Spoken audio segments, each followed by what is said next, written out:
আজকে ওয়েদারটা দেখো কি দারুণ। তো আসলে সেদিন ছিল এই ব্লগটা আমি করেছিলাম অনেক এক মাস আগে মতো। আমি মেয়েকে নিয়ে আমরা গেছিলাম আমার বাবার বাড়িতে, কলকাতা সল্টলেক সেক্টর 4-এ।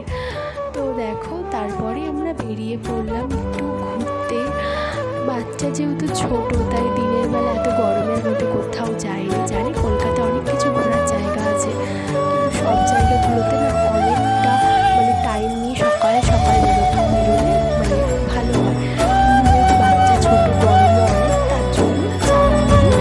তাই তখন মেয়েকে রেখে গেছিলাম ঠাকুর মন্দিরের সামনেই, আমাদের বাড়ির সামনেই বেলেঘাটার কাছে একটা দুর্গা মন্দির আছে। মন্দিরটা খুব খুব সুন্দর। আমরা যতবারই যাই, আমি ছোটোবেলা থেকে ততবারই আমি মন্দিরটায় গেছিলাম। তো আমি আমার হাজব্যান্ডকে এই মন্দিরটা দেখাতে গেছিলাম। আর সত্যি কথা বলতে মন্দিরে গেলে এতটা মন পবিত্র হয়ে যায় না।